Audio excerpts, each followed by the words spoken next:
been on a low, I've been taking my time. I feel like I'm out of my mind. It feel like my life ain't mine. Welcome back, everyone. It's Project Mayday. You have your hosts, Bree and Zeph. And today we have Cori Hennessy. Cori Hennessy is 29 years old, and she's currently a paramedic. She is a survivor of the Las Vegas shooting that happened October 1st, 2017 on the Las Vegas Strip. And we're going to talk about how she started out as a bystander enjoying the music festival, and it switched to a first responder role during an active shooter incident. So we're going to hear all about Cori Hennessy's story. So welcome, Cori. Thank you for having me. Yes, we're so happy to have you on. So first, we ask everyone before we get started, what made you go into EMS? I was actually working at CBS Sports, just normal office job, very cool company. I played rugby in high school, so I was actually coaching a rugby team. And the head coach had said, hey, I want one of us to be some kind of medical and one of us to be a referee. And I did not want to be a referee. So I told him, I was like, hey, I'm already interested in taking the EMT class just for the general knowledge. I'll go do that, and then I'll be our medical on the field. And from there, I did my EMT class, and I did my ride-along. And on my ride-along time, I think 7 minutes in, we got a code. Jeez. And we jump in, lights and sirens, and we go and we work the code, and we're on the way back to station, and I'm like, I don't want to be behind the desk. Like, This is it for me. I'm convinced.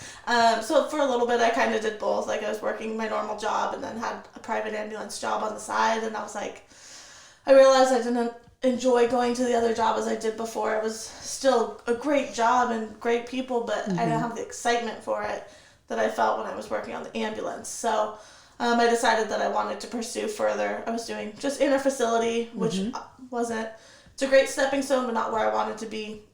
So then I just started trying to pursue it more to get into the 911 side. And once I was in 911, I realized this is this is it. And I continued on to go to paramedic school and just working as a medic now. And it's definitely the right decision. It was a good fit. So that's great. That's awesome. Yeah, sure. All right, so let's dive in. So October 1st, 2017, so we're talking 4 years ago now. Can you kind of describe that event? Yeah, so we had gone to this music festival every single year that it had happened. I believe that was either I think it was our fourth year going. I used to go with one of my best friends as well as a couple other friends, family friends. We went every year, and this year actually our group was a little bit smaller than usual, but two of the people I went with was my brother and my now sister-in-law. And so it was just a normal time on the strip. My best friend was there, but she didn't buy her ticket. She forgot.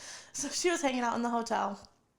And then, it was Friday and Saturday, completely normal. Go enjoy the music. Sunday was a little bit strange. They tended to be every other year. It was very laid back on Sunday. If you were going to sneak things in, Sunday was the day to do it. The security tended to be super lax and very laid back and just kind of, okay, let's get them in. It's the last day. Let's go. And that day was very different. We got to the festival. It was taking a little bit longer for us to get in than usual. We were there nice and early. We go through security, and everyone's bag that they were taking in, for some reason, they were taking out everything. They unrolled every towel. They patted down everything. They searched every single pocket.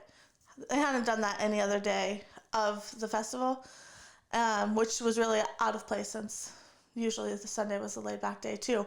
So after they searched everyone's bags, they then actually went and physically patted down every single person.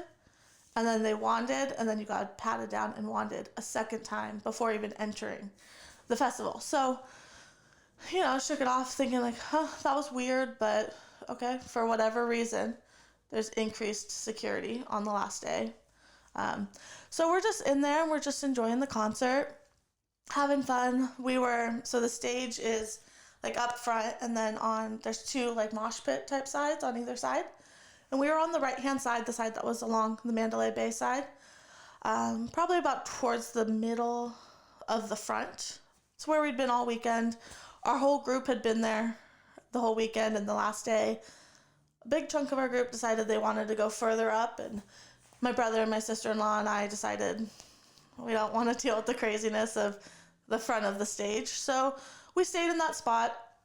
But in past years, we had spent the whole time in that exact same spot with a bigger group. You know, if you leave to go to the bathroom or whatever, you can find it. You can come back and you have somewhere to come back to. Well, so we're getting ready. Jason Aldean was the final act. Kelsey, my sister-in-law, that's her favorite. She was so excited. She'd been talking about Jason Aldean the entire weekend. She was so excited. That's why we got there early, get these great seats. And so it's almost time for Jason Aldean, and you know, it'd been a hot day. I was drinking water all day, and I'm starting to think like, I really have to pee. I don't want to leave during Jason Aldean because I love Jason Aldean too. I was like, but I really have to pee. So I looked at my brother and Kelsey, and I was like, I have to pee. Kelsey's like, really? If we leave this spot, we're not coming back. And so I was like, okay, never mind, I'll hold it. You know, I'll back down. I'll hold it. And my older brother, Sean, goes, no, I have to pee too. Like, let's just go. Kelsey was very unhappy with that decision. She said, fine, let's just give up our great seats. We got here early for a reason, but no, you guys have to pee. She not happy. She was not happy about it. So we go and we get to the bathrooms and whatever. We kind of look back that way after the bathroom and we're like, there's no way. It's not even worth trying to get back up towards the front. It's chaotic. There's no room. So towards the front of the back, there was some bleachers. We're like, all right, let's just go ahead and let's just sit back here. We were at the very front of the bleachers. We still had a great view. Wasn't what it was before, but we settled for back there. So it starts, and Jason Aldean's singing, and we're a couple songs in. And then all of a sudden you hear like pop, pop, pop, pop, pop, and it sounds like firecrackers. I remember literally turning to the person next to me and being like, Did you hear firecrackers? And like, yeah, I don't know. That was weird. I don't know where it came from. And I like to know things. I'm a little on the nosy side. So I'm still looking this way. Like, Jason Aldean's singing over there. And I'm still looking this way because I'm like, that was weird. Like, where did that come from? So as I'm still looking off to the right, up towards the top of Mandalay Bay, I see a bunch of flashes, and then it starts again. But this time it didn't stop. This is when he actually continued shooting. All of a sudden, music cuts off. You start hearing everyone, someone's shooting, get down. Everyone's natural reaction, instead of just getting down, is, well, where's it coming from? Mm-hmm. So I yelled to everyone around me. I said, it's coming from up top above Mandalay Bay. We need to get under the bleachers. The bleachers were kind of shoved together, so I remember my older brother and someone else kind of shoving the bleachers apart so that we can all run and trickle in. Well, since we were at the front of the bleachers, we were a couple of the first people down underneath, which meant we were at the very front of the bleachers where if something had started to pierce through, we're going to be the ones that take the main hit. So we're under the bleachers and everyone is on their phone trying to call for 911. Mm. I remember trying to dial and I just kept getting just a weird tone. The system was so overloaded that none of us could call out. Mm. I thought to myself, I was like, if a cell phone's not working, our next best guess is going to be a landline. So I texted my best friend, and she was, like I said, forgot to buy her ticket. Mm. She was relaxing in the hotel room that night. Wow. So I sent her a text, and all it said was, active shooter, call 911. At that point, the shooting probably had been going on for at least 5 minutes at that point. I get a text back from her saying that she called, and when I talked to her later about it, she said that even though it was about 5 to 6 minutes into the shooting, by the time she finally was able to get through, she said that the operator said, we literally just got a call about this. You're the second person to report this. Oh.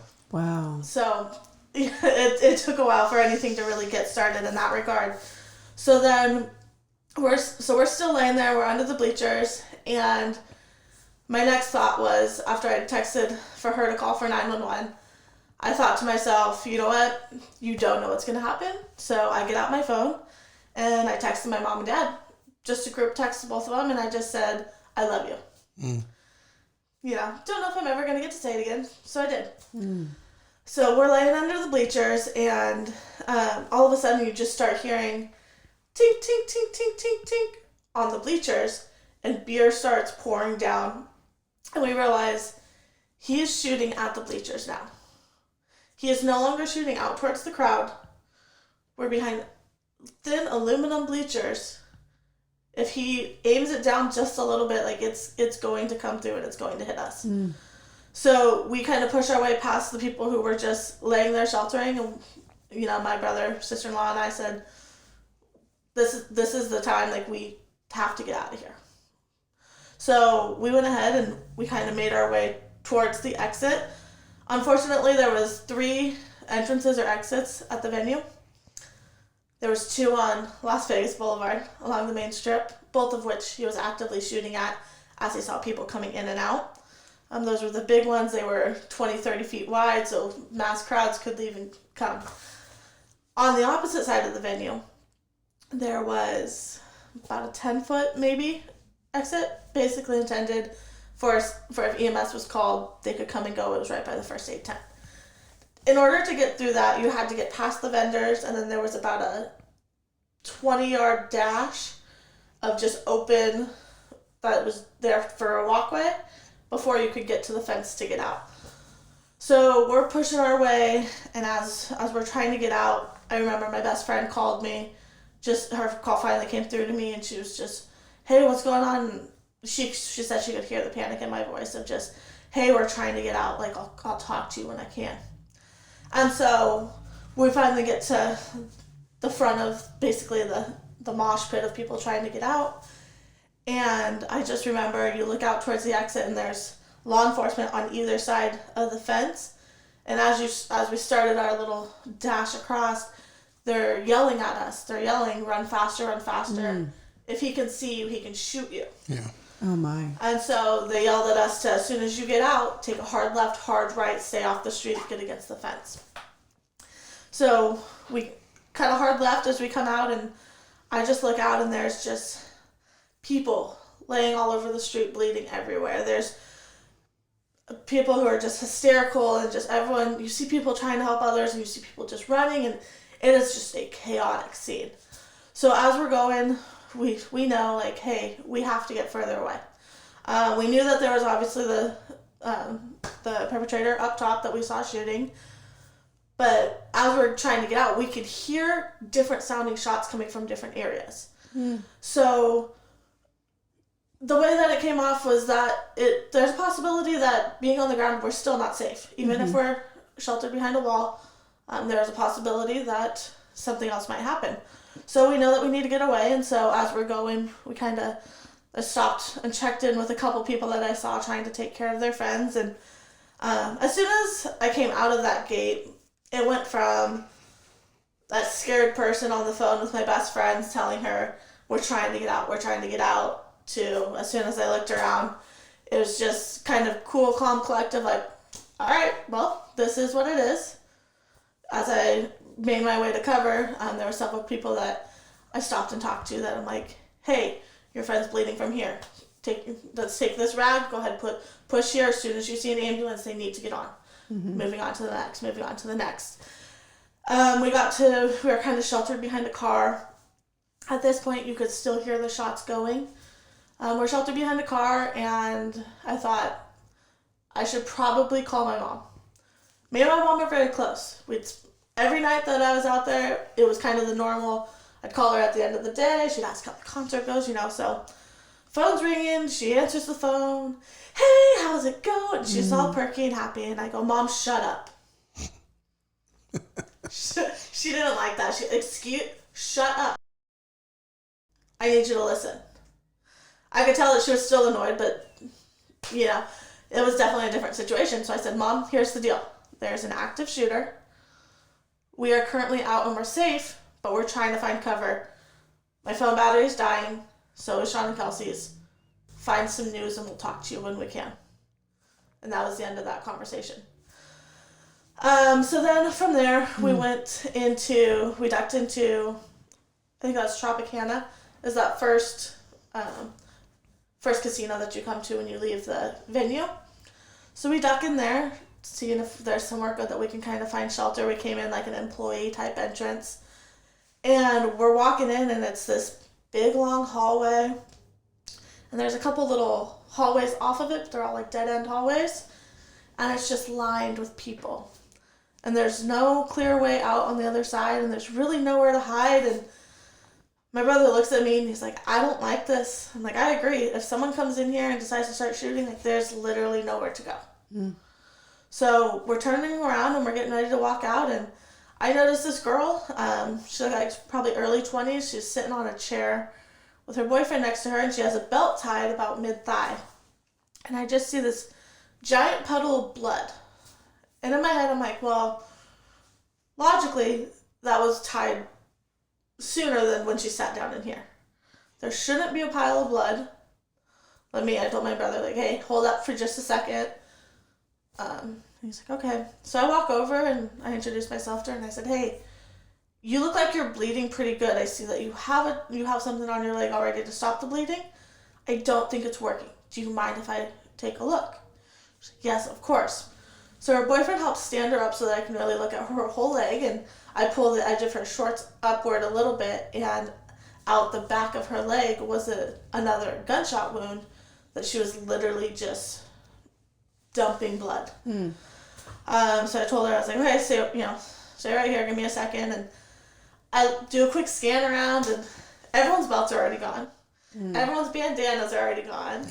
And I'm looking, and I look down at my shirt first, just like natural reaction, and it's this little flimsy tank top. And then I also remember I'm not gonna run around in just a sports bra all night either, so I like shake my head at myself. I'm like, no, not my shirt. So I look at my brother, and he's wearing, it was his favorite shirt. It wasn't anything special, it was just his favorite shirt. He wears it all the time, but it's a t-shirt. It's perfect. I look at him and I said, Sean, he goes, yeah, I know.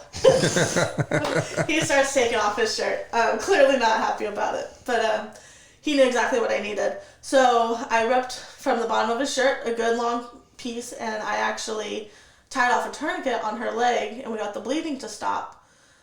Before this, I'd been doing interfacility transfers. I was just going to ask, what was your experience at this point? You're an EMT. How long have you been in EMS at this point? I had been in EMS for about 2.5 years. All interfacility transfers, some side events, like football games and like bicycle races and stuff. I'd seen some injuries, but nothing to that extent. Yeah. And I'd never been on a chaotic scene like that or anything. It was purely the fact that, well, this is what I have learned and been trained to do.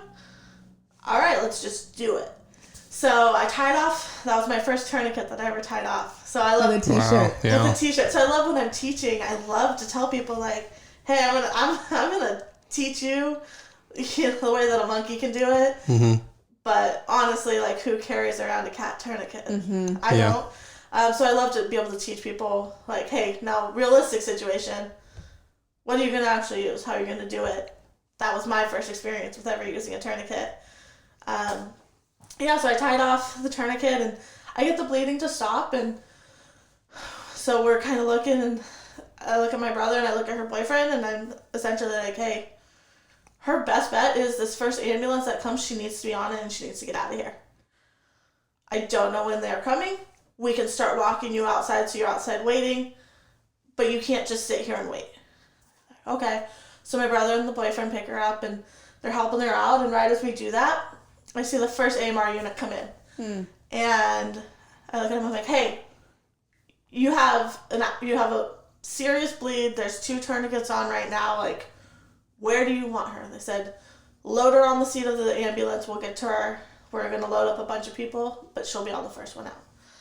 Okay, sounds good. So we loaded her up, and we get her on there, and she's sitting there waiting for them to come back. And me, my brother, and my sister-in-law, we look at each other, and we're like, we can't stay here. We can't. Let's get further away. So we're going and we're continuing down the strip. And at this point, we had just passed Hooters. And there's a bunch of people sitting outside trying to take care of each other. Everyone just has blood everywhere on them. And we're at the stoplight and we're about to cross. Because, we're still being responsible, so we're, waiting for the crosswalk to turn green. Well, because we don't want to get hit by a car. Right, it's I got shot and hit by a car. Imagine surviving the shooting and then get hit by a car jaywalking. Exactly. I don't know, in my head it just made sense to stop and wait. And so we're standing there, and there's people that come running across the street, actually the opposite direction. And they're telling us, hey, don't go this way, don't go this way. There's shootings at the hotels down that way. Well, there's a shooter this way. And they're we came from this hotel, don't go there. We're okay. And that night there was many videos that circulated around the internet that actually was the security footage from the hotels, and you see people running out of the hotels and you can hear the shots. But a day or two later, all of those had been gone. They're not there anymore, which is weird. But yeah, so we had people actively telling us hey, don't go this way, don't go this way. So I'm standing there at the corner and we're getting ready to cross, and the light turns green. And I look back right in front of Hooters, and there's one engine company, and that's it.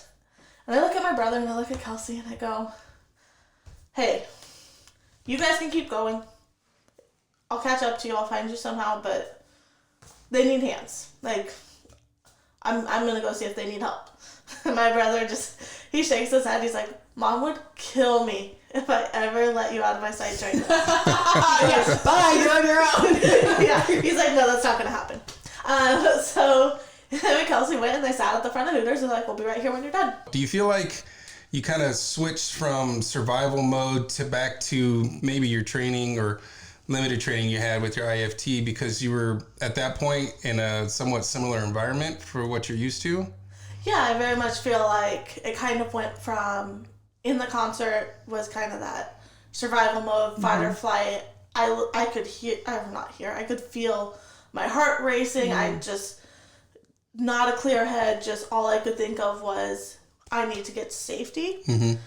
But the second that I was outside of those gates, I didn't feel like I was in immediate kind of the path of harm there.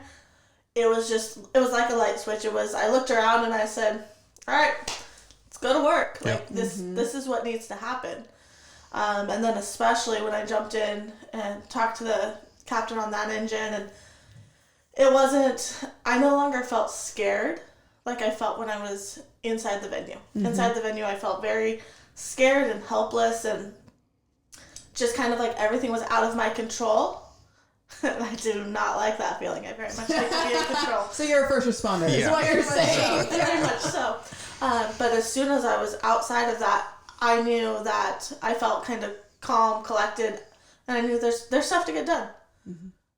I know it needs to get done. Let's just do it. And that was kind of the first time since the shooting started that I had that clear mind, and it wasn't just like a scared, helpless girl. It was, hey, yeah, the situation was out of my control, but this is how I take control again. This is how I'm now calling my own shots. I'm deciding what I do, and I'm deciding how I'm reacting to the situation, and that all of that went down, but I don't have to run away and be scared. I've been trained. I know what to do, and there's other people who don't know what to do. So I'm going to jump in and I'm going to do what I can. And it was literally just like a flip of a switch. All of a sudden, it was just la-di-da, fun. Oh, scared. What can I do? Hey, what do you need? Tell me where you want me. Okay, so now what would you do? What did you do with the EMS companies that were there? Yeah, so we went into Hooters and we started triaging. I probably worked on about 25 to 35 different people as far as simple bleeding control and just getting them out to the ambulance. At that point, they had ambulances kind of coming in. They'd pull up. We'd load in about 15, 20 people per ambulance, just toss them in. Hey, this person's on this person's lap. There's no PCRs, there's nothing. There's just getting people out. And so we did that, and I probably worked on about 30 people. And as it was starting to clear out there, the captain turns to me and he says, "Hey, I really appreciate your help. You need to go find somewhere safe now. Mm-hmm. Okay, we've got resources. Get somewhere safe. I wish you the best." So I turned to my brother, or I went over to my brother and my sister-in-law and let them know, like, "Hey, I'm done here. Let's go."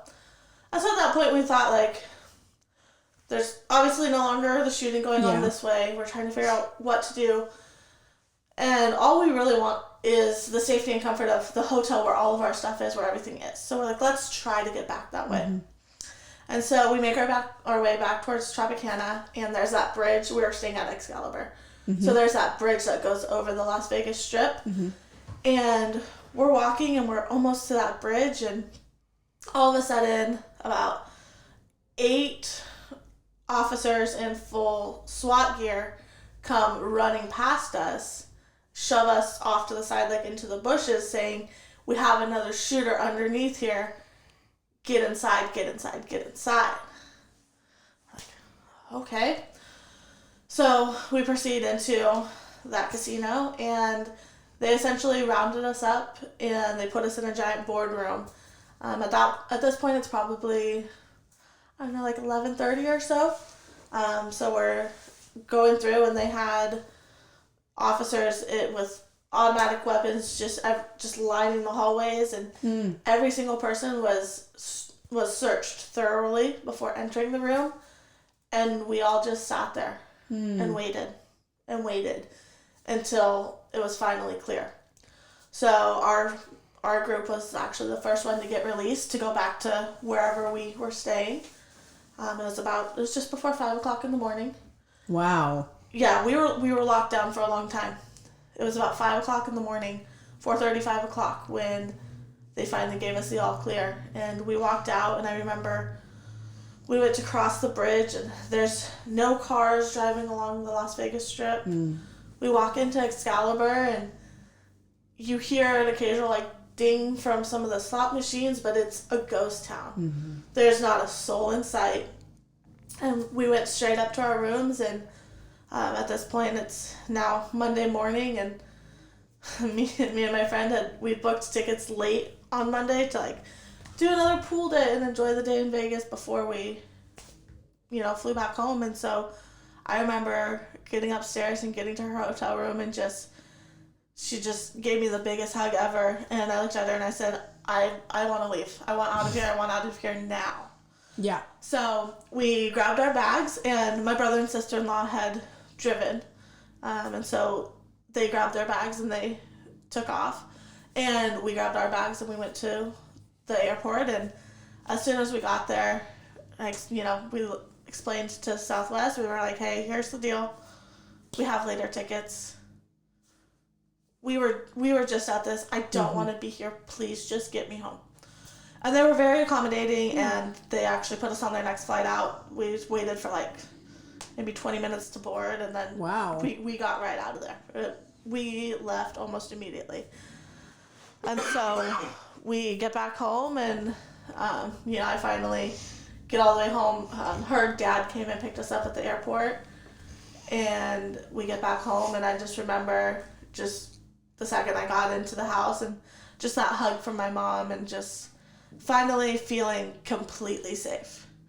Because while I felt safe while I was in the whole EMS mode, it wasn't until I was in the comfort of my own home with my family that it felt safe, finally.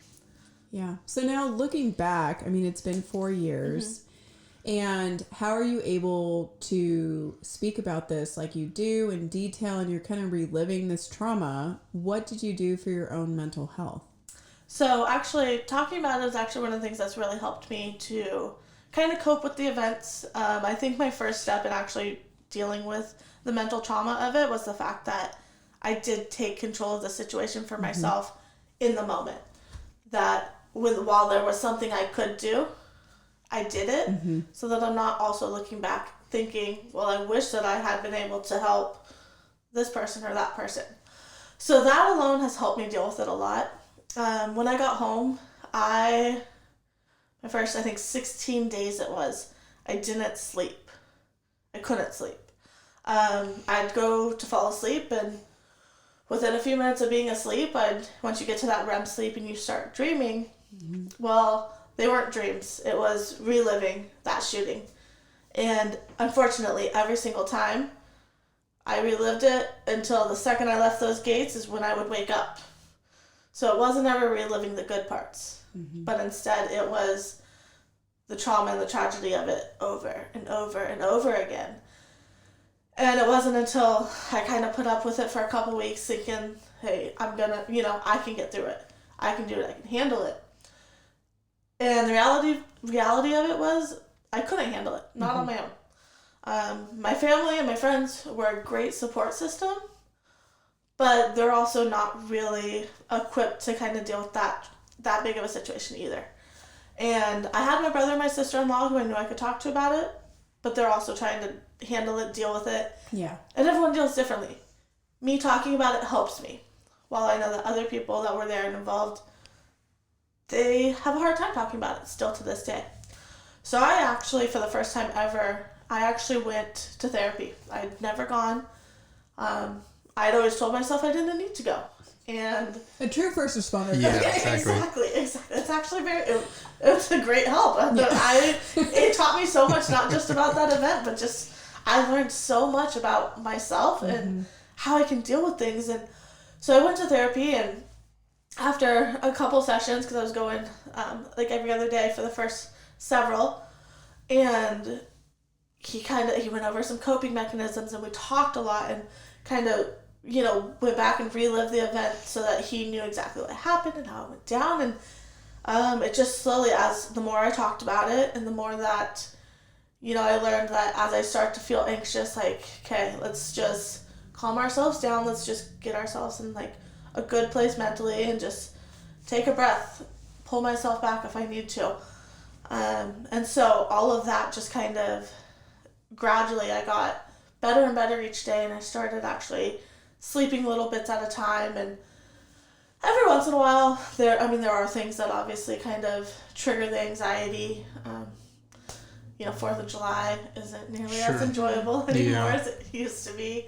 I actually remember my first, I think, was it my first or my second 4th of July after it happened? The station that I was at, I had told the crew I was working with that I was just going to keep my headphones in and stare up at the ceiling so I don't miss tones, because I didn't want to hear all the fireworks. And I actually had a couple of the guys offer, hey, if you want, we'll throw ladders, we'll go up on the roof, we'll look at the fireworks so you can see where everything's coming from.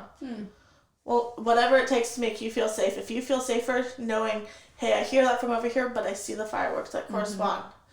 Whatever you need, we've got you. If you need a quiet, dark place, we've got you. We'll come wake you up if there's any calls. Whatever you need, just let us know. So not only did I have a great support system at home and with my friends, therapy was helping, as it was an ongoing thing. The crews that I work with are great, and so they knew of my situation, of the story, and so they're very understanding, and just all of it, just kind of the whole system together has just helped me to kind of grow and just kind of learn from it. And then one of the last things that my therapist had me do, because I'm a very private person, and I don't like to show my emotions.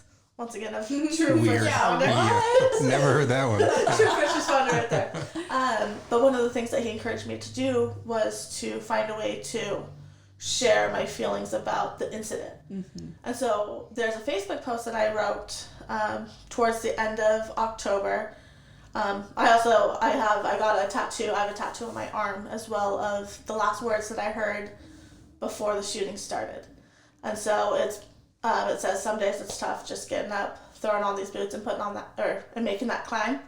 And so those are the last words that I heard before the shooting started, which just part of my healing process that actually helped me to do that. Just those words kind of have a double meaning for me. Like, yeah, it's a great song, but also just kind of keep going, keep pushing. And so in regards to that tattoo, I actually did a Facebook post, and if you guys don't mind, I'd love to read it to you and share it. Okay. All right. October 1st is a day that I will never forget, but I've been pretty quiet about it on my social media as I work through the events of that night. With my most recent tattoo, I've had many people ask if I really want to remember that day forever, but the truth is that I will forever remember it regardless. I will never forget thinking that someone was setting off firecrackers at that concert. I will never forget the panic that flushed across my body as people started screaming to get down. I will never forget the sound of the gunshots that rang out.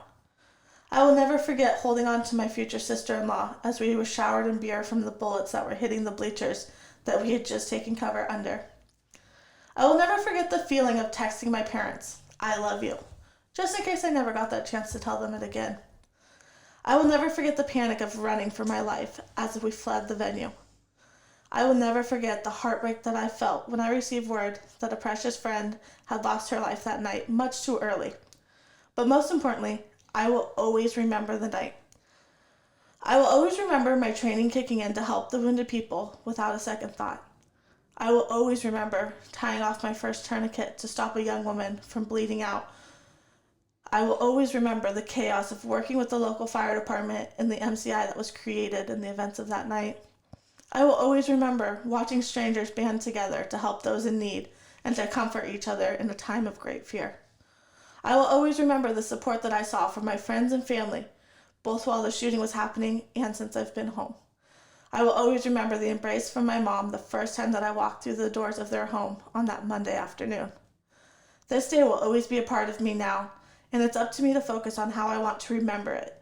My tattoo is a way of me focusing and being strong every day and to focus on what I will remember and not dwell on the parts that I can never forget. Beautiful. Yeah. Got me a little teary-eyed. Okay. Thank you so much for sharing. I mean, I can't imagine going through all those emotions within just a few hours. Yeah.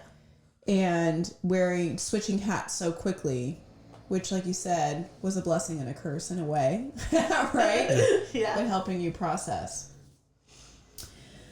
Okay, so we're going to switch gears here from your heroic activity to a playful activity, which happens to be rapid fire, so I apologize for calling it there. Seems very inappropriate And they've right done that, survived it once, let's survive it again. Okay, let's go. Okay, so for our 5 questions that you don't know, you answer in one word or one phrase. Okay. Okay? So, are you ready? Yes. First question, what weird or useless talent do you have?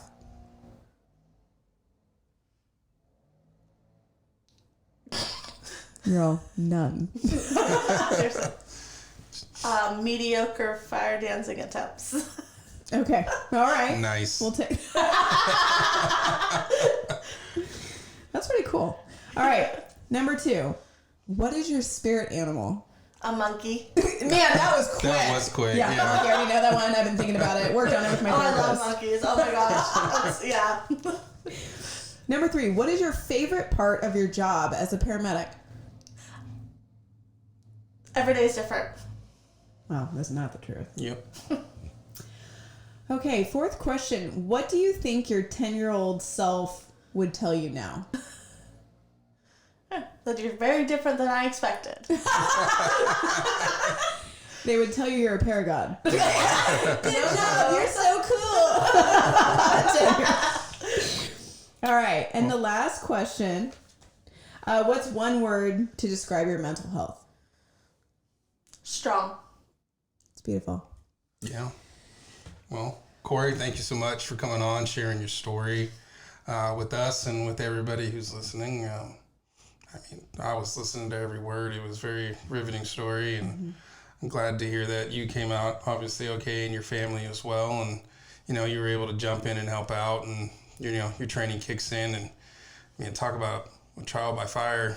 I mean, man, your first shift of code, and then you're working at MCI. I mean, there's plenty of people out there who go their entire career without doing that, and coming out of it stronger. That's impressive. It's definitely, personally, worst day of my life, but professionally, I learned and grew a lot that day, and I got experience that honestly most people will never ever get in their life, and not that I ever wish that on anyone. Absolutely.